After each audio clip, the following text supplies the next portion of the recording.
Passion sparks positive change. James Arthur Baldwin once said, "You write in order to change the world, knowing perfectly well that you probably can't, but also knowing that literature is indispensable to the world. That the world changes according to the way people see it, and if you alter even by a millimeter the way people look at reality, then you can change it." My name is Wendy Logan, and I have a passion for writing, but I also have the motive to change the world. At age 8, I was raising my brother, Adam. He was 2. I was raising my sister. She was 1. And I was also raising my infant brother, Seth, in a single-parent household. I tried to achieve success for myself, but by attending school, by trying to participate in after-school activities, but due to realistic household demands, I couldn't focus. I failed 2 grades and remained in resource classes and didn't learn how to read until I was 12. But despite all hardships, I continued to take care of my siblings because I knew in my honest heart of heart that they needed me. I realized later that this was the beginning of my story and that my hardships served a much larger purpose and that they happened for a reason.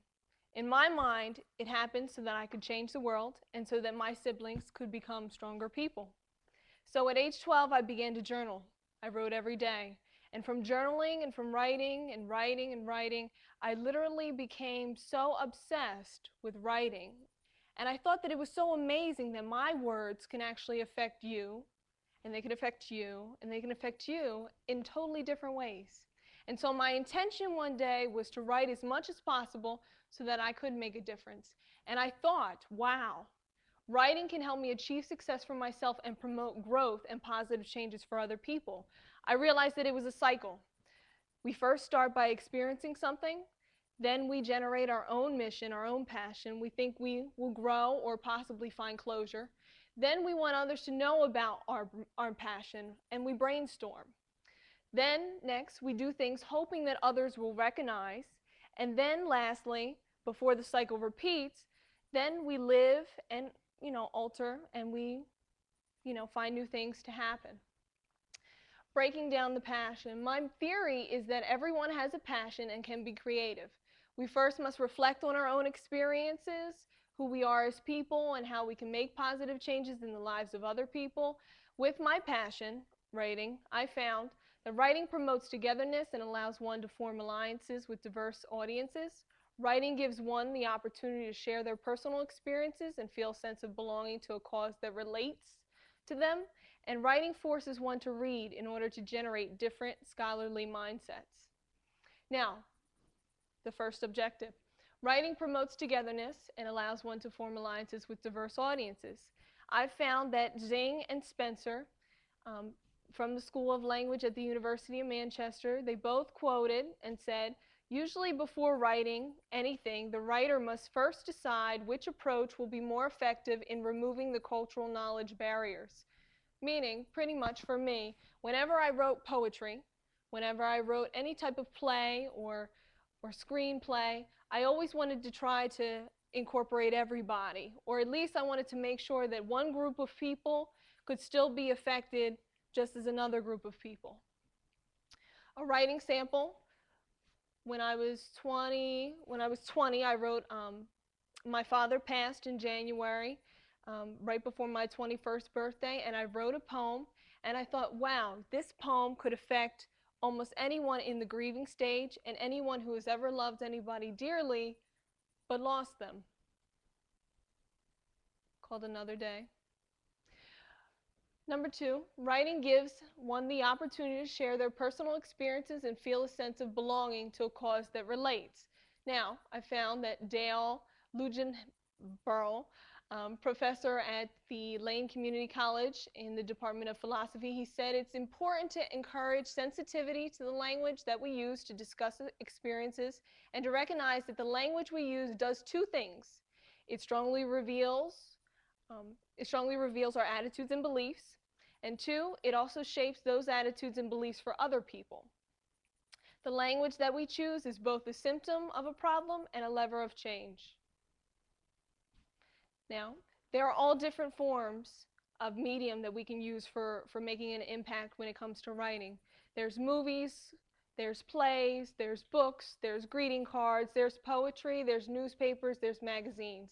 I've done feature writing, I've done news writing, I've done screenwriting, I've done speech writing, and all of which I've tried to attack people in a positive way. And even if I was trying to deliver a negative message, or even if I was trying to break down a negative experience, I always wanted the person to leave knowing that they could still succeed. And lastly, writing forces one to read in order to generate different scholarly mindsets. Now, you have to read in order to become a better writer, and you should read in order to be a better person. Author of Quest for Truth, Scientific Progress, and Religious Beliefs, Mano Singham, said it's important to strike a good balance between reading and writing and with everyday happenings.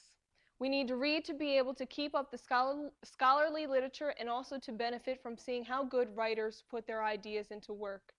There's no better way to understand what is happening around you than to read about it in a book, to read about it in a script, to read about it in a newspaper, to read about it in a feature in a magazine.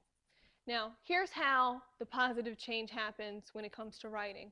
First, I write a piece, and I could write a piece for anybody. I select a group, I write a piece for battered women, abandoned children, depressed men, and then in turn those individual groups that all specifically, doesn't matter the ethnic background or the geographic location of these battered women, it doesn't matter whether the depressed men are all black or all white, or it doesn't really matter. All I care about is that my writing piece will touch her, will touch him, will touch that child, or all of them together. And so then I say that the battered women, hopefully they build courage from reading my article. And I say I hope that those abandoned children will become wiser because their parents weren't there for them. And then I say I hope those depressed men actually crave a better life and want to in turn affect their families. And then those people will affect more people, and then those people will affect more people. Now, end leads to beginning. There's no end for me. In total, I raised 4 younger siblings, all of which were positively affected by my stories, by my journals. We're very, very close to this point. I discovered my passion through struggle, which I encourage everybody to analyze their experiences, analyze their struggle, and hopefully you'll find something that really nudges you to the point where you can't live without it. Passion on my experiences, understanding feelings and knowledge to others in the written form. I've delivered it in that way. That's the only way that I really feel that I can make a strong impact that's everlasting. And I've watched my writing take effect, and I've watched it express that regardless of what passion you have, you'll still need to always form alliances with diverse audiences. You'll still need to connect things and mention personal experiences and form a sense of belonging, and you'll still need to read. No matter what your passion is, I honestly believe that you'll need to do all 3 of those things. And I'm excited to know that my writing will live forever and ever and ever, and that my passion gives me the opportunity to affect more lives every day. And I honestly hope, and I sincerely hope that your passion does the same.